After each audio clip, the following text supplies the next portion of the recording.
everybody, it's Riley and Dad from Coaster Fam, and today we are doing our top 6 wish list at our home park, Six Flags Over Georgia.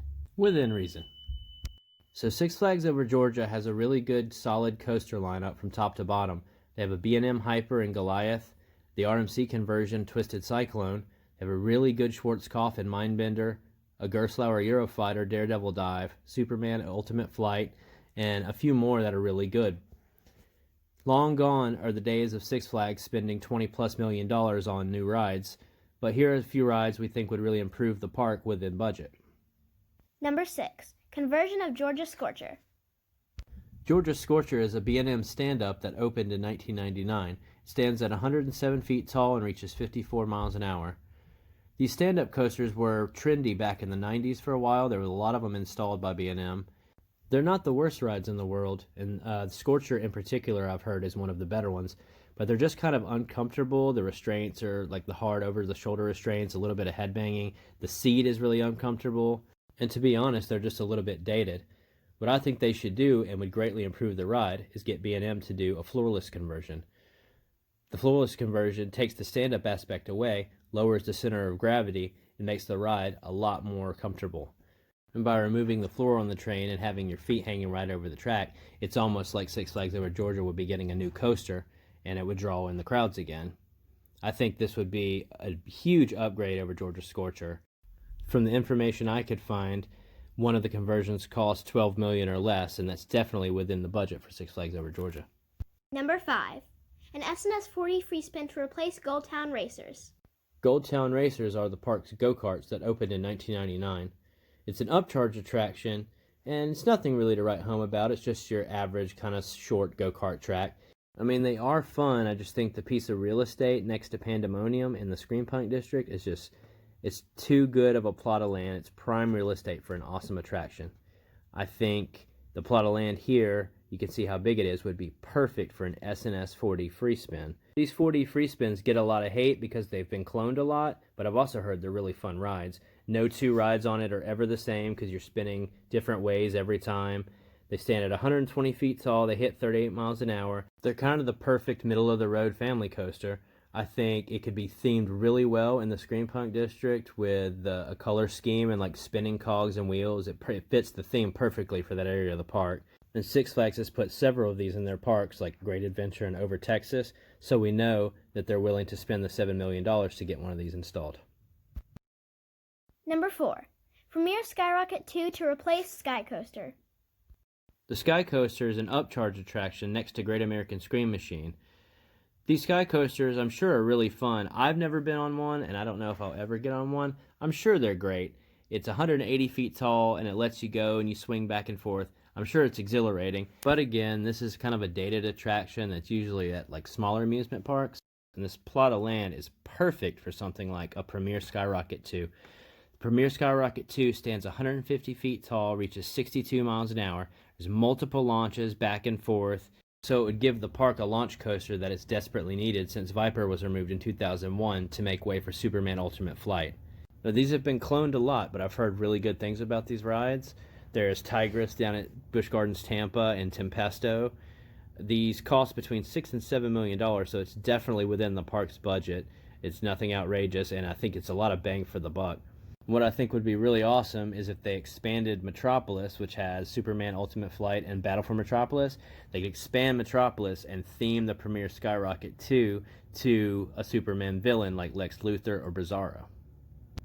Number 3. A mock Power Splash to replace Splash Waterfalls. Splash Waterfalls was a shoot-the-chute ride that opened in 1986. It was a blast. You got really wet. It was one of the only water rides in the park.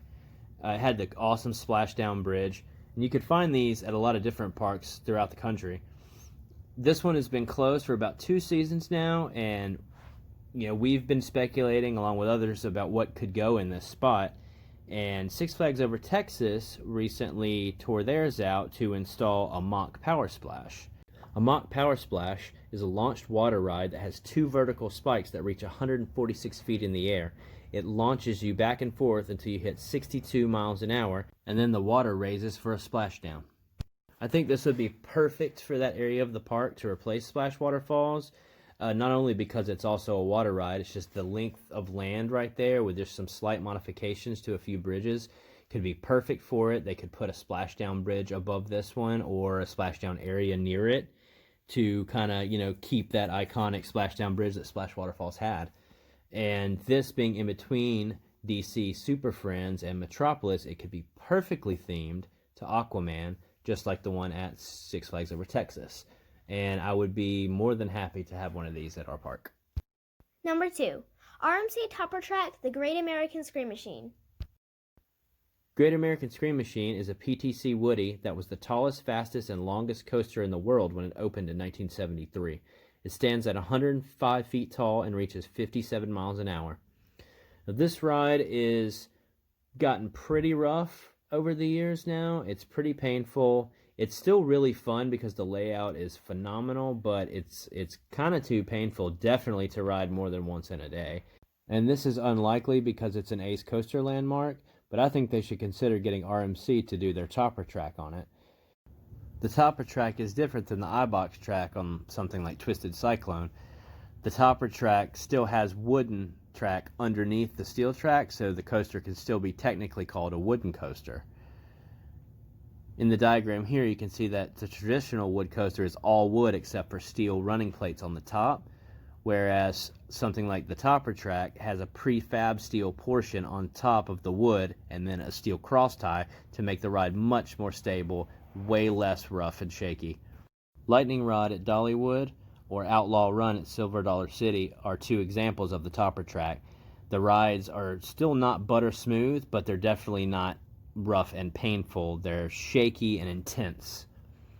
We have ridden Lightning Rod, and it's an amazing ride. Definitely not painful at all. Way less painful than something like Scream Machine.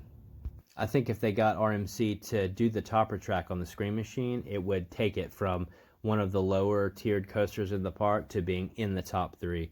It would definitely be one of the best rides in the park. And from what I could find, Outlaw Run was only $10 million, so they could definitely do this. Number 1, RMC Raptor to replace Blue Hawk. Blue Hawk is a Vekoma custom looper that's been operating at the park since 1992. It used to be called Ninja. It was actually relocated from Dinosaur Beach in New Jersey. It stands 122 feet tall and reaches 52 miles an hour. So they tried to improve Blue Hawk a few seasons ago with vest restraints and a little bit of track work.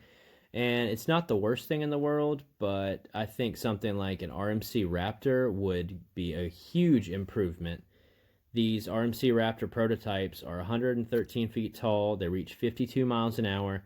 They have a 90-degree drop and 3 inversions. So this is a single rail coaster with single file seating. They're supposed to be extremely intense and whippy. They're really short rides, but they're supposed to be non-stop ejector airtime machines. Everybody that's ridden them raves about them. The original layout of these Raptors is the prototype model. RMC intended to sell these as clones, so they're very budget-friendly at $7 million. Six Flags Over Georgia could definitely swing that to put something this great in place of Blue Hawk. That lake setting would be perfect for this and definitely bump the park up. That's going to about do it from us here at Coaster Fam. We'll talk to you guys next time. Bye!